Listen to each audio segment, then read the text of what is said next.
కేటీఆర్ మెడకు అరవింద్ ఉచ్చు. నిన్న ఫార్ములా ఈ రేస్, ఇకపై అర్బన్ ల్యాండ్స్ లావాదేవీలు. RERA Balakrishna via IAS Arvind to KTR. మనం ఇది ఆన్ ఫస్ట్ డే నుంచి చెప్తున్నాం కదా. మాజీ మంత్రి కనుసన్నల్లోనే ఖరీదైన భూముల రిజిస్ట్రేషన్లు, సెటిల్మెంట్లు, లావాదేవీలు కూడా జరిగాయనే టాక్. మీరు లాస్ట్ 10 days నుంచి గమనించండి, కేటీఆర్ వాయిస్ ఎక్కడైనా వినబడుతున్నదా? అంతకుముందు ఎగిరిండు. ఎప్పుడైతే ఈ ఫార్ములా ఈ రేసు, దాని తర్వాత ఈ శివబాలకృష్ణ అరెస్ట్ తర్వాత, ఆయన కస్టడీ తర్వాత ఈయన వాయిస్ కొంచెం తగ్గింది. సెటిల్మెంట్లు, లావాదేవీలు జరిగాయనే talk. Formula E race, RERA Shiva Balakrishna అక్రమార్జన వ్యవహారం, ఐఏఎస్ అరవింద్ కుమార్ వయా మాజీ మంత్రి కేటీఆర్ మెడకు చుట్టుకునేలా కనిపిస్తున్నది. గత ప్రభుత్వంలో పురపాలక శాఖ మంత్రిగా పనిచేసిన కేటీఆర్ కనుసన్నల్లోనే ఖరీదైన భూముల రిజిస్ట్రేషన్లు, సెటిల్మెంట్లు, లావాదేవీలు జరిగాయన్న ఓపెన్ టాక్ ఉన్నది.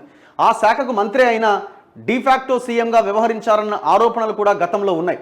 ఫార్ములా ఈ రేస్ అంతా మంత్రి మాట ప్రకారమే అంటూ గతంలో అరవింద్ క్లారిటీ ఇచ్చారు. ఇప్పుడు శివబాలకృష్ణ స్టేట్మెంట్ ఆధారంగా ఆయనకు నోటీస్ ఇచ్చి ప్రశ్నిస్తే మరోసారి కేటీఆర్ పేరు వెలుగులోకి వస్తుందనే టాక్ వినిపిస్తున్నది. శివబాలకృష్ణ పురపాలక శాఖలో కీలకమైన పదవుల్లో కొనసాగడానికి కేటీఆర్ అండదండలే కారణమనే ఆరోపణలు ఇప్పటికే ఉన్నాయి. పక్కా ప్లాన్ ప్రకారం వేట. కాంగ్రెస్ ప్రభుత్వం ఏర్పడ్డ కొన్ని రోజుల్లోనే ఫార్ములా ఈ రేస్ వ్యవహారం వెలుగులోకి వచ్చింది. ఈ ఇష్యూలో ఐఏఎస్ అరవింద్, మంత్రి కేటీఆర్ పేరు వెల్లడించారు.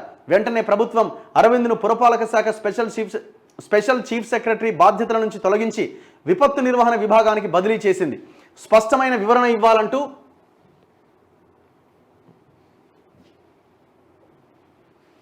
ప్రభుత్వం కోరడంతో జనవరి 24వ తేదీన సిఎస్కు రిప్లైలో కూడా మంత్రి ఆదేశంతోనే అనే క్లారిటీ ఇచ్చారు. ఏది, ఆ 53 కోట్ల రూపాయలు కేటీఆర్ ఫోన్ చేసిండు, 53 కోట్లు పంపించమని, నేను పంపించేసిన without cabinet approval, without information to finance ministry. ఎవరికి ఏ ఇన్ఫర్మేషన్ లేకుండా సింపుల్గా 53 కోట్లు అవతలెత్తే, ఒక్కటి సంతకం లేదు దాని మీద. కారణం ఏంటంటే వీళ్ళు దొంగలు. వస్తుంది మనదే గవర్నమెంట్, చూసుకున్నాం తర్వాత సంగతి తర్వాత. సెకండ్ ఎపిసోడ్గా రెరా బాలకృష్ణ. ఒకవైపు ఐఏఎస్ అరవింద్ వ్యవహారం నడుస్తుండగానే రెరా సెక్రటరీ శివబాలకృష్ణ ఆదాయానికి మించిన ఆస్తుల వ్యవహారం వెలుగులోకి వచ్చింది. ఏసీబీ అధికారులు రంగంలోకి దిగి ఆయన బంధువులు, ఇండ్లు, కార్యాలయాల్లో సోదాలు నిర్వహించారు. కోట్ల రూపాయల నగదు, బంగారు ఆభరణాలు, విలువైన ఆస్తుల పత్రాలు, భూముల రిజిస్ట్రేషన్ డాక్యుమెంట్లు, రియల్ ఎస్టేట్ సంస్థలతో ఒప్పందాలు, ఇలా ఎన్నో బయటపడ్డాయి. 8 రోజుల కస్టడీలో వెలుగులోకి వచ్చిన అంశాలు, వీటి వెనుక ఉన్నదెవరు, అధికారుల అండదండలు ఎవరెవరితో ఎలాంటి సంబంధాలున్నాయి, బినామీ పేర్లతో స్థిరాస్తుల కొనుగోళ్లు, ఇలాంటి విషయాలను శివబాలకృష్ణ తన స్టేట్మెంట్లో పేర్కొన్నట్లు ఏసీబీ వర్గాలు పేర్కొన్నాయి. అన్ని దారులు కేటీఆర్ వైపే. ఫార్ములా ఈ రేస్, శివబాలకృష్ణ అక్రమార్జన వ్యవహారం అరవింద్ ద్వారా చివరకు కేటీఆర్ దగ్గరకు చేరేలా కనిపిస్తున్నది. ఉన్నతాధికారి అండదండలు లేకుండా శివబాలకృష్ణ పెద్ద మొత్తంలో సంపాదించేవారు కాదని, మంత్రి ప్రమేయం లేకపోతే అరవింద్ కూడా సాహసించేవారు కాదన్న జనరల్ టాక్ వినిపిస్తున్నది. ఏ రియల్ ఎస్టేట్ కంపెనీల వెంచర్లకు ప్రభుత్వం నుంచి అనుమతులు మంజూరయ్యాయి, నిబంధనల ఉల్లంఘన ఏ మేరకు జరిగింది, పర్మిషన్ ఎందుకు ఇవ్వాల్సి వచ్చింది, దీని ద్వారా ప్రయోజనం పొందిందెవరు, ఏ స్థాయిల్లో ఎవరెవరికి ఎంత ముట్టింది, ఎవరికి ఎవరు బినామీలుగా ఉన్నారు, కేటీఆర్కున్న సంబంధాలు, వాటి ద్వారా ప్రత్యక్షంగా పరోక్షంగా పొందిన ప్రయోజనం, ఆ సంస్థల్లో ఉన్న డైరెక్టర్లు, షేర్ హోల్డర్లలో ఉన్న వారితో ఉన్న లింకులు, ఇలాంటివి దర్యాప్తులో కీలకంగా మారాయి.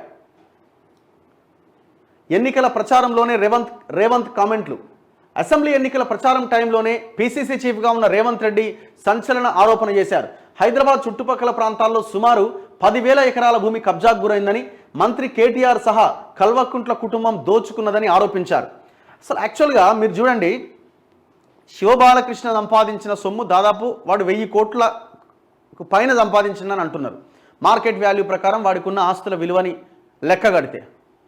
ఇప్పుడు ఒక రెరాకి డైరెక్టర్గా, రెరాలో పనిచేసే ఒక ఉద్యోగి 1000 కోట్లు సంపాదించిందంటే ఇక వాడి పైన ఉన్న అరవింద్ కుమార్ ఎంత సంపాదించాలా, వాడి పైన ఉన్న కేటీఆర్ ఎంత సంపాదించాలా? ఇప్పుడు ఈ ఫినిక్స్ కంపెనీ ఏమంది? ఫినిక్స్ కంపెనీ మీద మేము తొలి వెలుగులో ఉన్నప్పుడు దాదాపు ఒక 30-35 స్టోరీలు రాసినాం. ఈ ఫినిక్స్ కంపెనీ కేటీఆర్ బినామీ కంపెనీ. టోటల్గా ఇందులో ఆంధ్రాకు చెందిన కొంతమందిని పెట్టుకొని వ్యవహారం అంతా నడిపించినాడు. టోటల్ హైదరాబాద్ చుట్టుపక్కల ఉన్న భూములని, చెరువులను మొత్తం కొల్లగొట్టిండు. మీకు నార్సింగ్లో ఒక చెరువే కనబడదు, అసలు చెరువే లేదు. ఇక మొత్తం నార్సింగ్ 2 ఒక చెరువు ఉంటుంది, ఆ చెరువునే కబ్జా పెట్టేసినారు. ఇగో ఈయన కంపెనీనే అది. ఈ విచారణ కనుక పర్ఫెక్ట్గా నిష్పక్షపాతంగా జరిగితే కేటీఆర్ జైల్లో ఉంటాడు. ఒకవేళ కేటీఆర్ మీదకి ఏమి రాలేదనంటే వీళ్ళు వాళ్ళు కాంప్రమైజ్ అయినట్టే లెక్క, సింపుల్. ఇప్పుడు ఏం చేయాలి ఈ గవర్నమెంట్? వీళ్ళు ఆక్యుపై చేసిన ఆక్రమించిన భూములను వెనక్కి తీసుకోవాలి. మీరు ఇప్పుడు 6 గ్యారంటీస్ అమలు చేయాలా, మేము ఈ హామీలు ఆ హామీ ఎట్లా చేయగలుగుతారు? ఉన్న బడ్జెట్ ప్రకారం చేసే అవకాశం లేదు. సో ఈ భూములని వెనక్కి తీసుకొని దాంట్లో ఒక 20-25% భూములని మీరు అమ్మకానికి పెట్టినా మొత్తం అన్ని గ్యారంటీలను మీరు అమలు చేయొచ్చు, ఇంకా అద్భుతాలు చేయొచ్చు. ఆ పని చేస్తారా చేయరా అన్నది మనం భవిష్యత్తులో చూడాలి. సో అల్టిమేట్గా లింకులన్నీ కూడా కేటీఆర్ వైపే ఉన్నాయి. మీరు చూడండి, ధరణి పోర్టల్ తీసుకొచ్చిన తర్వాత ఇమీడియట్గా జరిగిన ల్యాండ్ ట్రాన్సాక్షన్ వట్టినాగులపల్లి భూములు, దాదాపు అది 20,000 కోట్ల రూపాయల స్కామ్. అది ఈడీ ఆధీనంలో ఉన్న భూములనే తెగనమ్మేసినారు. ఇక మీ హైదరాబాద్ చుట్టుపక్కల మీకు చాలామంది సాఫ్ట్వేర్ ఇంజనీర్లకు కూడా తెలియదు, ఆ హై రేజ్ టవర్లు చూసి అబ్బా ఎంత పెద్ద బిల్డింగ్లు కట్టిరో అంటారు. ఒక్కొక్క బిల్డింగ్లో ఒక్కొక్కరికి 2 నుంచి 3 ఫ్లోర్లు వీళ్ళ వాటా వీళ్ళదే. మీరు చూడండి, నాగార్జున సర్కిల్ దగ్గర పంజాగుట్టలో ఒక పెద్ద బిల్డింగ్ అనిపిస్తుంది, దాంట్లో కూడా ఈయన వాటానే ఉన్నది. అందులో ఎవరిది? కేటీఆర్. ప్రతి హైరేజ్ బిల్డింగ్లో వీళ్ళకి సంబంధించిన ఒక ఫ్లోరా 2 ఫ్లోర్ల 3 ఫ్లోర్ల వీళ్ళవే ఉంటాయి.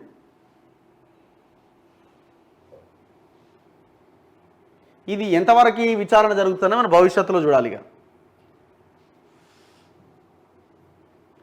ఇప్పుడు రెరా ఆయన వాడు శివబాలకృష్ణ అనేటోని ₹1 తీసుకురా అని అరవింద్ కుమార్ ఐఏఎస్ చెప్తే కేటీఆర్ ఆదేశాలు లేనిదే ₹1 తెమ్మని చెప్తాడా?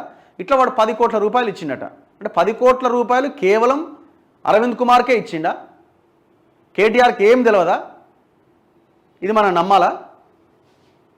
మీరు లాస్ట్ 10 డేస్గా కేటీఆర్ ఎక్కడైనా మాట్లాడినామో చూడండి, ఆయన వాయిసే సైలెంట్ అయిపోయింది. మరి ఎందుకో మరి